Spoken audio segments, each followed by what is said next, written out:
एक bus driver का बेटा जिसके पास ना पैसा था, ना फिल्म इंडस्ट्री का बैकग्राउंड, ना कोई पावरफुल सरनेम और ना ही कोई गारंटी कि वो कभी सक्सेसफुल होगा।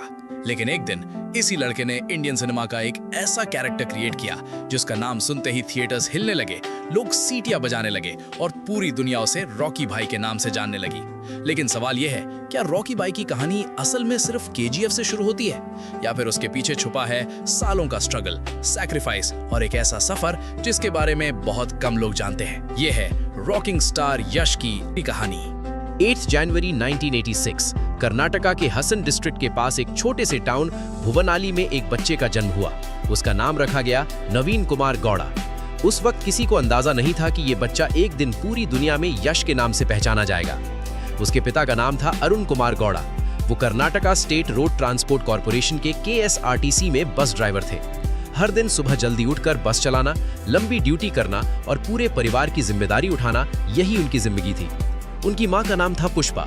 यश की एक छोटी बहन भी है, नंदिनी। यश का बचपन कर्नाटका के अलग अलग शहरों में गुजरा क्योंकि उनके पिता की जॉब ट्रांसफरेबल थी। हर कुछ सालों में स्कूल बदलना पड़ता था, नए दोस्त बनाने पड़ते थे, नई जगह एडजस्ट करनी पड़ती थी। ये एक्सपीरियंस उन्हें बचपन से ही अडेप्टेबल बना रहा था। स्कूल में यश एक एवरेज स्टूडेंट थे। ना वो क्लास टॉपर थे, ना ही पढ़ाई में सबसे कमजोर। लेकिन एक चीज सब नोटिस करते थे, उनका कॉन्फिडेंस और स्टेज पर परफॉर्म करने का जुनून। स्कूल के कल्चरल प्रोग्राम्स में पार्टिसिपेट करना, ड्रामा करना, डायलॉग्स बोलना, ऑडियंस को एंटरटेन करना, ये सब उन्हें बहुत पसंद था। उस वक्त शायद किसी ने सीरियसली नहीं सोचा होगा, लेकिन यश के अंदर एक्टर का बीज वही लग चुका था। 1990s में टेलीविजन और सिनेमा धीरे धीरे हर घर का हिस्सा बन रहे थे। यश भी दूसरे बच्चों की तरह फिल्में देखते थे। यश हीरो को ऑब्जर्व करते थे। वो नोटिस करते डायलॉग डिलीवरी कैसे होती है, एक्सप्रेशंस कैसे बदलते हैं, ऑडियंस क्यों चीयर करती है। उनके लिए फिल्म सिर्फ एंटरटेनमेंट नहीं थी, वो एक क्लासरूम थी और हर एक्टर उनका टीचर। इसी दौरान कन्नड़ा सिनेमा के कई बड़े स्टार्स उनके इंस्पिरेशन बने। अब वो सिर्फ एक्टर को देखना नहीं चाहते थे, वो खुद एक्टर बनना चाहते थे। 1990s के कर्नाटका में एक्टिंग को सिक्योर करियर नहीं माना जाता था। मिडिल क्लास फैमिलीज के लिए सपने अलग होते थे। इंजीनियर, डॉक्टर, गवर्नमेंट ऑफिसर या कोई स्टेबल नौकरी।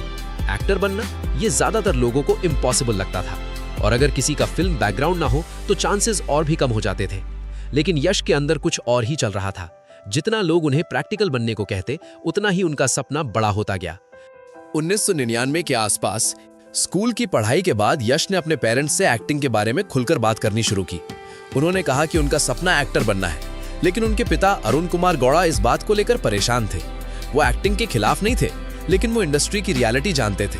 हर साल हजारों लोग फिल्म इंडस्ट्री में जाते हैं और ज्यादातर लोग बिना किसी पहचान के वापस आ जाते हैं। एक मिडिल क्लास फैमिली के लिए ये बहुत बड़ा रिस्क था। स्टेबल इनकम छोड़कर अनसर्टेनिटी में जाना आसान नहीं होता।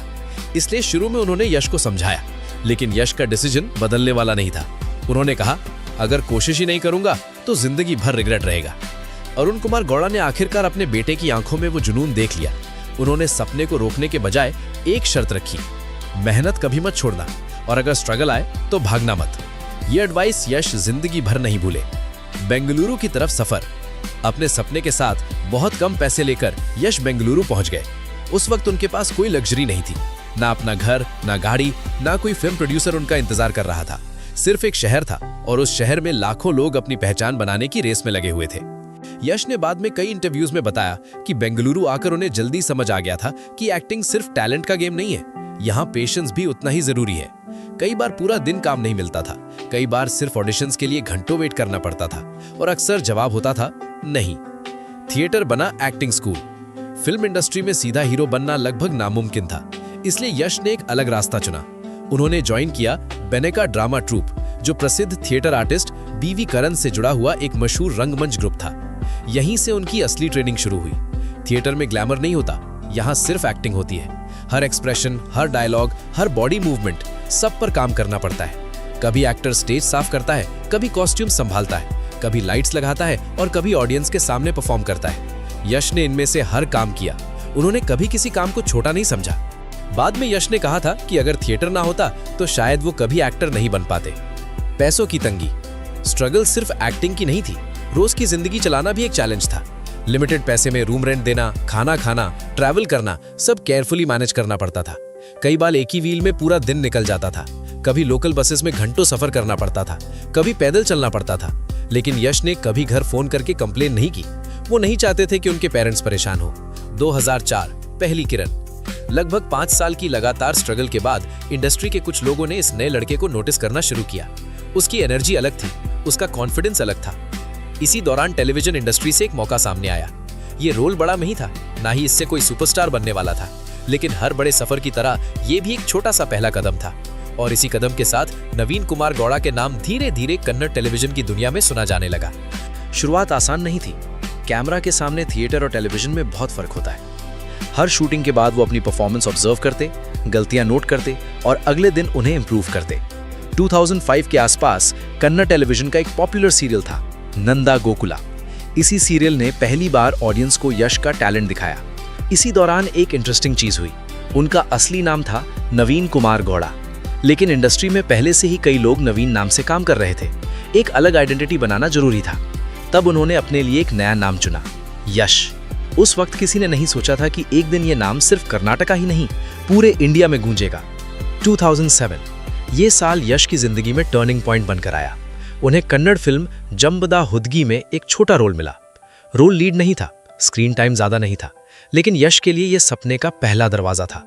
जिस इंडस्ट्री को वो सालों से बाहर खड़े होकर देख रहे थे, आज उसका हिस्सा बन चुके थे। 2008 में कन्नड़ सिनेमा में रिलीज हुई मोग्गिना मनस्सु। फिल्म में लीड एक्ट्रेसेस थीं राधिका पंडित, शुभा पूंजा और मानसी। यश ने इस फिल्म में सपोर्टिंग रोल निभाया। रोल छोटा था, लेकिन इम्पैक्ट बहुत बड़ा। ऑडियंस ने उनकी नेचुरल एक्टिंग नोटिस की।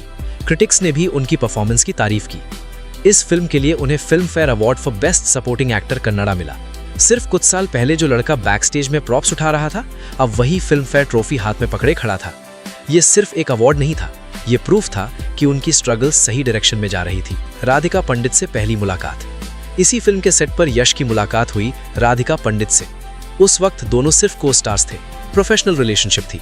दोनों अपने करियर के शुरुआती दौर में थे। किसी को अंदाजा नहीं था कि आगे चलकर ये दोस्ती कन्नड़ सिनेमा की सबसे पॉपुलर लव स्टोरीज में से एक बन जाएगी।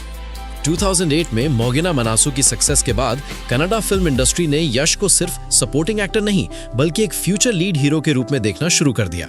लेकिन असली चैलेंज अब शुरू हुआ था, खुद को एक बैंकेबल हीरो साबित करना। 2008 में यश की पहली सोलो लीड फिल्म रॉकी थी। फिल्म एवरेज रही, लेकिन उनका स्क्रीन प्रेजेंस, कॉन्फिडेंस और एक्टिंग सबकी नजर में आ गई। इसके बाद यश ने हर फिल्म में अलग रोल निभाया। रोमांस, एक्शन और इमोशनल कैरेक्टर्स के जरिए उन्होंने खुद को एक वर्सेटाइल परफॉर्मर के रूप में एस्टैब्लिश किया। 2010 की राजधानी ने उनकी सीरियस एक्टर वाली इमेज को मजबूत किया। फिर 2011 में किरातका बॉक्स ऑफिस हिट बनी और पहली बार थिएटर्स में उनकी एंट्री पर फैंस की सीटियां गूंजने लगी। यहीं से उनकी मास हीरो वाली पहचान शुरू हुई। 2012 में ड्रामा ने उन्हें एक डिपेंडेबल स्टार बना दिया। इसके बाद 2013 की रोमांटिक कॉमेडी गूगली यूथ के बीच सुपरहिट रही। फिल्म के सॉन्ग्स, डायलॉग्स और यश का स्टाइलिश अंदाज बहुत पॉपुलर हुआ। इसी दौरान फैंस ने उन्हें एक नया नाम दिया, रॉकिंग स्टार यश। धीरे धीरे ये टाइटल उनकी परमानेंट पहचान बन गया। 2014 में रिलीज हुई मिस्टर एंड मिसेज रामाचारी यश के करियर का सबसे बड़ा टर्निंग पॉइंट बनी। राधिका पंडित के साथ उनकी केमिस्ट्री को ऑडियंस ने बहुत पसंद किया। फिल्म ब्लॉकबस्टर साबित हुई और उस वक्त कनाडा सिनेमा की सबसे ज्यादा कमाई करने वाली फिल्मों में शामिल हो गई। इसी दौरान राधिका पंडित के साथ उनकी दोस्ती धीरे धीरे प्यार में बदलने लगी। दोनों ने अपने रिश्ते को हमेशा मीडिया से दूर और प्राइवेट रखा। कई सालों की दोस्ती के बाद यश ने राधिका को बहुत ही सिंपल तरीके से प्रपोज किया।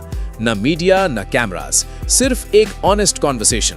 राधिका ने भी उनके प्रपोजल को खुशी से एक्सेप्ट किया। 9 दिसंबर 2016 को बेंगलुरु में यश और राधिका पंडित की शादी बहुत ही ग्रैंड तरीके से हुई। फिल्म इंडस्ट्री के कई बड़े स्टार्स और हजारों फैंस इस खुशी का हिस्सा बने। 2014 मिस्टर एंड मिसेज रामाचारी के बाद हर प्रोड्यूसर उन्हें सेफ कमर्शियल फिल्म्स ऑफर कर रहा था, लेकिन यश कुछ अलग करना चाहते थे। वो एक ऐसी फिल्म बनाना चाहते थे जिसे कन्नड़ा सिनेमा ने पहले कभी अटेम्प्ट ना किया हो। तब उनकी मुलाकात हुई डायरेक्टर प्रशांत नील से। प्रशांत एक कहानी लेकर आए, एक ऐसे लड़के की कहानी जो गरीबी से उठकर दुनिया का सबसे खतरनाक नाम बन जाता है। फिल्म का नाम था KGF। लेकिन इस सपने को सच बनाना आसान नहीं था। उस वक्त कन्नड़ा सिनेमा का बजट बॉलीवुड के मुकाबले काफी छोटा होता था। पैन इंडिया रिलीज भी आम बात नहीं थी। KGF इंडस्ट्री के लिए सबसे बड़ा रिस्क था।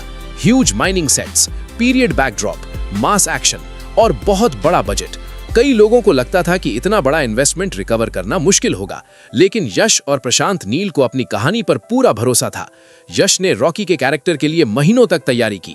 उन्होंने body language, dialogue delivery, expressions और स्क्रीन प्रेजेंस पर लगातार काम किया। केजीएफ की शूटिंग लगभग 4 साल तक अलग-अलग फेजेस में चली। बीच में डिलेज आए, बजट बढ़ा, कई प्रोडक्शन चैलेंजेस भी सामने आए, लेकिन टीम ने कभी हार नहीं मानी। यश ने भी इस दौरान बहुत कम दूसरी फिल्में साइन की। उनका पूरा फोकस सिर्फ केजीएफ पर था। 2 दिसंबर 2018 केजीएफ चैप्टर 1 के रिलीज से कुछ ही दिन पहले यश और राधिका पंडित के घर बेटी आयरा का जन्म हुआ। करियर की सबसे बड़ी सक्सेस के साथ उनकी जिंदगी में फादरहुड की भी एक नई शुरुआत हुई। 2018 21 दिसंबर केजीएफ चैप्टर 1 रिलीज हुई। शुरुआत में किसी ने नहीं सोचा था कि कन्नड़ा सिनेमा की एक फिल्म पूरे देश में इतना बड़ा तूफान ला देगी, लेकिन पहले ही दिन से थिएटर्स के बाहर लंबी लाइंस लग गईं। हर एंट्री पर सीटियां गूंज रही थी और हर डायलॉग पर तालियों की आवाज सुनाई दे रही थी। रॉकी भाई एक कैरेक्टर से बढ़कर एक इमोशन बन चुका था। केजीएफ सिर्फ कन्नड़ा में ही नहीं, हिंदी, तमिल, तेलुगु और मलयालम में भी रिलीज हुई। शुरुआत में कई लोगों को यकीन नहीं था कि एक कन्नड़ा फिल्म नॉर्थ इंडिया में इतनी बड़ी ओपनिंग ले पाएगी, लेकिन वर्ड ऑफ माउथ ने सब कुछ बदल दिया। हर दिन के साथ ऑडियंस बढ़ती गई। सोशल मीडिया पर रॉकी भाई के डायलॉग्स, एक्शन सीन्स और बैकग्राउंड म्यूजिक ट्रेंड करने लगे। यश का स्टाइल, उनकी वॉक और उनका एटीट्यूड यूथ के बीच नया ट्रेंड बन गया। फिल्म ने वर्ल्ड वाइड 250 करोड़ रुपए से ज्यादा का कलेक्शन किया। केजीएफ ने यह साबित कर दिया कि कंटेंट की कोई लैंग्वेज नहीं होती। अगर कहानी दमदार हो तो पूरा देश उसे अपना लेता है। यश अब सिर्फ कर्नाटका के सुपरस्टार नहीं रहे, वो पैन इंडिया स्टार बन चुके थे। 30 अक्टूबर 2019 यश और राधिका के घर उनके बेटे यथर्व का जन्म हुआ। अब यश सिर्फ एक सुपरस्टार ही नहीं, बल्कि 2 बच्चों के पिता भी बन चुके थे। 14 अप्रैल 2022 केजीएफ चैप्टर 2 रिलीज हुई। एडवांस बुकिंग ने रिलीज से पहले ही कई रिकॉर्ड्स तोड़ दिए। थिएटर्स के बाहर सुबह से ही फैंस की भीड़ उमड़ पड़ी। हर शो हाउसफुल था। फिल्म रिलीज होते ही रॉकी भाई ने एक बार फिर बॉक्स ऑफिस पर राज करना शुरू कर दिया। केजीएफ चैप्टर 2 ने दुनिया भर में 1200 करोड़ रुपए से ज्यादा का कलेक्शन किया। इस सक्सेस के बाद यश ऑफिशियली इंडियन सिनेमा के सबसे बड़े स्टार्स में गिने जाने लगे। लेकिन इतनी बड़ी सफलता के बाद भी उन्होंने जल्दबाजी में कई फिल्में साइन नहीं की। इसीलिए केजीएफ के बाद उन्होंने अपना पूरा फोकस क्वालिटी प्रोजेक्ट्स पर रखा। आज फैंस उनकी film toxic a fairy tale for grown ups का बेसब्री से इंतजार कर रहे हैं।